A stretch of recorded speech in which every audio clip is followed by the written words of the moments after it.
Zita. Soccer fans thronged the Police Circle Stadium in Nairobi last weekend for the inaugural Kenya Police FC Day. The landmark event was also used to unveil the club's new signings and also honored individuals who've offered distinguished service to the team over the past years. Zita Jimoi attended the event. Kenya Police FC men's and women's teams all but ready for the 2024-2025 season after strengthening their rosters with 18 new players, 10 for the men's squad and 8 for the women's. The new players were officially unveiled on August 10th during the Police Open Day celebration at Police Circle Stadium. The event was graced National Police Service top brass, including Dr. Raymond Omolo, the Principal Secretary for Interior and National Administration, who also doubles up as the club's patron, along with members of the Kenya Police FC Board of Trustees and a representative from 7 partner organizations. And today is our fans' day. And just like the chair was saying, it's the first of its kind for the football fraternity in this country. When we are unveiling our new signings, we must have Kenya Police FC Day, and we are going to invite teams from within the region. We will cater for the accommodation and transport, and then we come and entertain ourselves. Today it was just a one-day affair. Next season it will be a whole week affair, which will take us all around Nairobi. We will be doing a lot of charity here and there to make people feel that Kenya Police FC is here. Among the stars joining Police Bullets FC ahead of the new season are Annette Kwamasi, Emily Moranga, Nora Ann, Lona Nyarinda, Elizabeth Ochaka, Jen Hato, Bertha Omita, Christine Nafula. To Ethiopia, we'll be there for the next 3 weeks. We are ready. We've done all the preparation well. We've made good signings in the ladies team, and I think Coach Belding is ready with his team. On the men's side, Kenya Police FC have roped in fresh faces such as Uganda import Alfred Leku from Kyoto Sports, Geoffrey Onyango, Brian Musa, Jackson Masharia, El Haj Karim, Senegalese, Daniel Sakari from Tusker, Jafari Owiti from FC Leopards, Eric Zakayo, goalkeeper John Samuel Njau from Posta Rangers, and Jesse Were from Zambia. We're expecting more signings, I'm telling you. There's one who is arriving from Tanzania, just I think next week. The law enforcers also announced the launch of the academy, which will include the Under-9, Under-12, Under-13, Under-15 and Under-17 teams. The academy aims to empower and uplift communities while serving as a talent development hub for both the men's and women's teams. We are signing agreements with a number of youthful teams, those at the level of the academy and the high schools, so that we have a robust pipeline that will ensure that football is conducted or soccer is done in a sustainable manner, that we build talent from the lowest level to the top.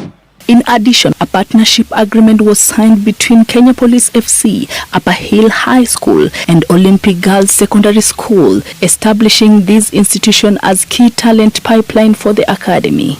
It's possible to also show your talent on the field and achieve the best that is possible.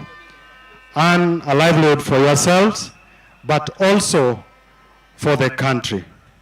And in sports, there is discipline, there is respect for good play, and for the environment and humanity as a whole. The fun day attracted thousands of soccer fans who soaked the day's atmosphere while sampling the cuisines on offer as they celebrate the team's accomplishment. Lazima tutembee na hii kitu. Premier League ya Kenya lazima ende na FC Police. Yes, FC Police. At least wakifanya hivi inapatia maplayers exposure, pia ina motivate mchezaji. Kenya Police FC clinched the 2023-2024 FKF Cup in June after defeating KCB 9-8 in post-match penalties, 2 for the CAF Confederation Cup. They played against an Ethiopian side on Sunday in the first qualifying round. Coach Salim has done what he can do and he's ready for this tournament, both the league and the CAF. Meanwhile, the FKF Women's Champions League winners, Kenya Police Bullets FC, are already in Ethiopia for the Sekafa qualifiers, which runs from August 17th to September 4th. Allow me to also congratulate both the ladies and the men's teams for the success that you've achieved in the season that has just ended. And we want to wish you well for the championships at the continental level, that you continue to carry the flag of the country high. With the FKF transfer window closing on September 9th, 2024, the club management says they are far from done with their signings and remain focused on securing double trophies this season. We have agreed with the technical bench that this time round is a double. Yeah, we are going to win the FKF Cup and we are going to win the league. As the new season approaches in just a week, the pressure is now on coach Salim Babu and Beldin Odemba, along with their players, to achieve the season's targets. For Sporty Monday, I am Zita Jimoy. Zita Jimoy there, of course, reporting after having a day off with Police FC, and of course, the Open Day, a new phenomena in Kenyan football. Probably I'll start with you. Is here. This we see quite often in Tanzanian capital, Simba, Yanga. It's quite big there. Actually, it's a day where the 60,000-seater Benjamin Mkapa Stadium is usually filled to the rafters. A lot of friendly matches, a lot of entertainment and so on and so forth. And actually, they use that occasion to unveil new players. There's an opportunity for the fans to interact with the club's rank and file. Police seem to be borrowing suit on this. Of course, other clubs in Kenya have not been able to do this. What do you make of that, Jacob? Police is police establishment in both the women and the men's side is good news in town. The reason I say that is on the background of what actually we just spoke about, that some of the clubs have been in their comfort zones because there have been no one to challenge them. And I think I always say it is never too late to start doing the right things. So Police, a few seasons after promotion to the Premier League, they are getting it right.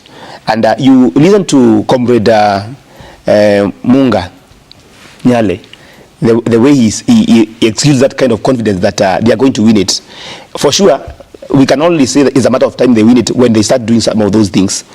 And I wish Gor Mahia, for example, AFC Leopards, for example, Shabana, for example, those community clubs can do this because they would easily even, get more numbers, when it comes to this kind of arrangement. But Police are showing that indeed with the proper plans, it's very possible. The only thing that I would want to just maybe question in one of these days, and I don't know how our good friend Beldin would say, because she is on their side of the women's side, is how Police recruit for their men's side. With all due respect, I think they do a lot of recycling when it comes to players who have the senior men's. The senior men's side. Sometimes they do a lot of recycling. Players who are, if you ask me, maybe have done all they can, and maybe they lack that kind of ambition. Because, for example, if a player has played for Harambee Stars, they have gone and played outside the country for a couple of clubs. They have even retired from the international. Then the only ambition that player has, tell me, what is the ambition?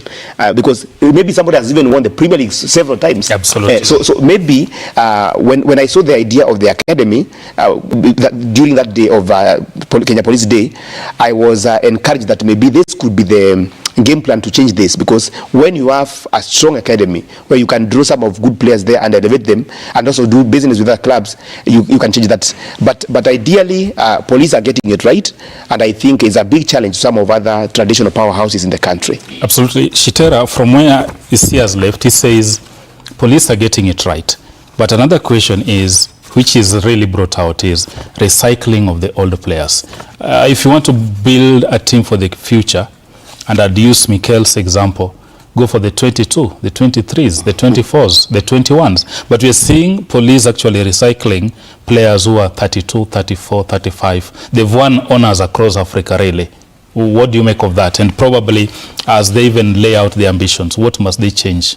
I think Police FC wanted to be, first of all, to announce their arrival at that stage, and using such big names that have been known over time. I think it's something that has given them. You've noticed them because of those names that have won titles. So, in my view, they have used the names to propel them to that stage. In that. They started with the names, and it's names. These are names that you could easily identify with, and you've known police because of them anyway.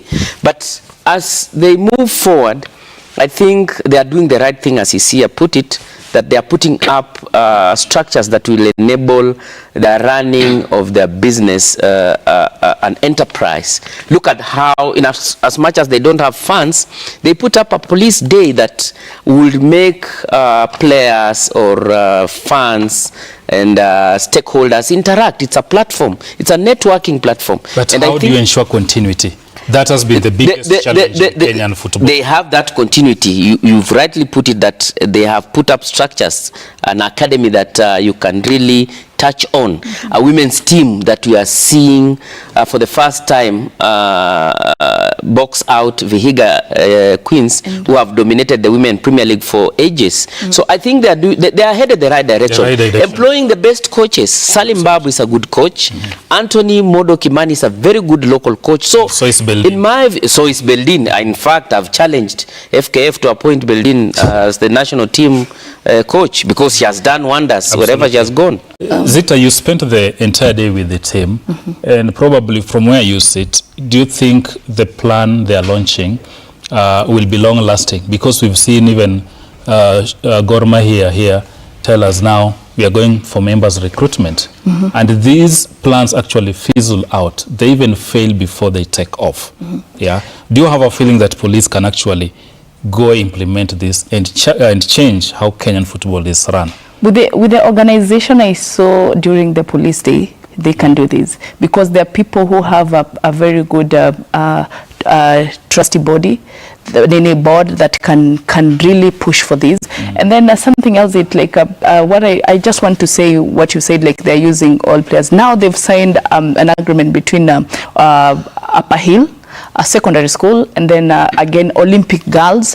Olympic girls, Olympic girls, they're doing very well in the school games, that is in football, and they go Upper Hill, they're doing very well again. So these will be again a feeder to the senior team. Yes, maybe maybe the junior team to the senior team. So they're using the names, of course, so that they can be known in the society, in the football industry. If Jesse had alikuwa na fans akicheza Tusker, so all the fans, when they hear the name Jesse, they will come and watch Jesse.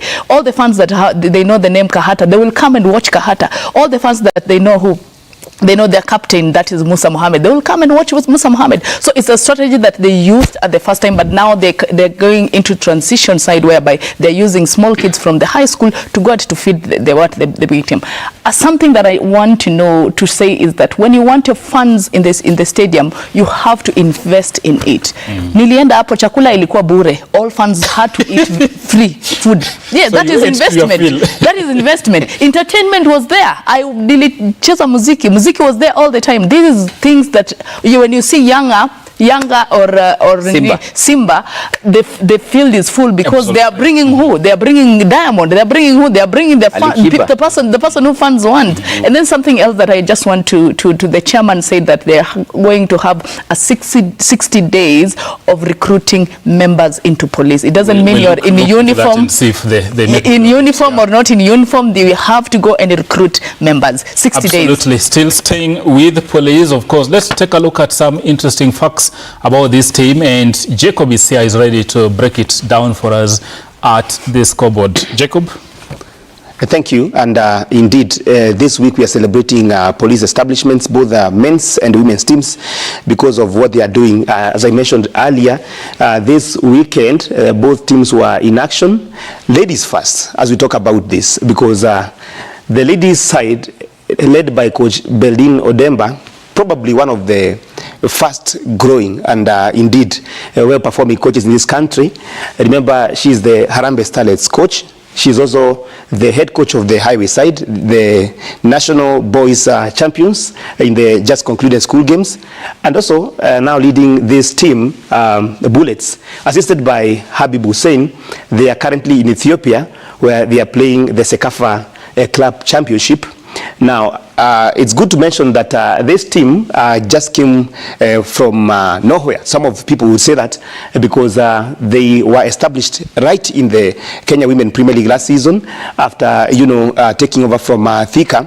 There was a requirement by the Football Kenya Federation that all the clubs playing in the Premier League, the men's side, they must have ladies' sides, and they started right from the top, acquiring, Thika, and in the first season of asking, they have been able to win the title, and that's why they are representing the country in the Sekafa Championship, which also serves as a qualifier for the CAF Champions League. Now, in the preparations to the season, where they have started with the Sekafa Championship, they have signed a number of players that you can see here, and maybe just a highlight about Jane Hatto. She was in the media last week. Of course, this is a player who has been representing Mathare, and a daughter also of former Harambee Starlets captain, and the current Mathare women coach. You see Bada Omita, played international football before, even in India. Talk about Onshaka, the captain Starlets. They are all here. Some of the players that have been signed by Police Bullets to prepare for this season, and the tutelage of Beldin Odemba. And we have said that it's ladies first. Now we come to men's side, the team that we have been speaking about. Founded just the other day, 2014, and to see that they're already in the Continentals is something phenomenal for the team, and indeed interesting. They say their mission is policing through sports. That is the mission for the team, and after playing from 2014, they were promoted into the men's Premier League in 2021 September. Now they are under the tutelage of Coach Salim Babu as the head coach. This is a team that has had several top coaches in this country, but this season Salim Babu and Anthony Kimani taking charge of the team. Yesterday we saw them at the Nyayo Stadium and against Ethiopian Coffee. And then it's also important to mention that is a team that has quite a strong backing, led by the patron who is interior PS, Dr. Raymond Omolo. Of course, Nyale Munga, I call him a comrade because of some reasons, comrade Nyale Munga, there as the executive chairman, and then we have the chief executive officer who is Chris Oguso. Those are some of the figures behind the success of Kenya Police that we see today. Of course, also having won the FKF Cup last season and qualifying for the CAF Confederation Cup, the team also bolstered, to prepare for the Confederation Cup. And one of the signings, the new signings for this season, is Alfred Leku from Uganda, formerly played for Kiyovu Sports. Then you look at Jeffrey Onyango from Kariobangi Sharks before, Brian Musa from Posta Rangers, Jackson Masharia from Rangers also joined the team, and of course, they have brought now Senegalese. This is about this we have been talking about, the ambition that maybe we are seeing fading in some of the traditional powerhouses. They can go all the way to West Africa. Haji Abdul Karim, then Daniel Sokari from Tusker, former, he has played for Harambee Stars before. Not forgetting Jafari Owiti, who has joined the ranks from AFC Leopards. Again, Eric Zakar from Tusker. Njao, goalkeeper from Posta Rangers. I think there was a lot of raiding from Posta Rangers, and also Jesse Were from Zambia. He has not, Jesse Were is a Kenyan, played in Zambia for many years after leaving Tusker, and maybe some of the examples of the players we have said that they have been able to play in the national team, played for other clubs in Africa, and then coming back. Now, the question is whether Kenya Police, with all the promises we have had, and the Police Bullets are going to really keep that mojo we have seen, so that they challenge locally, continually, not for just one season, and also the impetus to challenge at the Continentals. Swila. Thank you. Thank you, Jacob, breaking it down there in detail.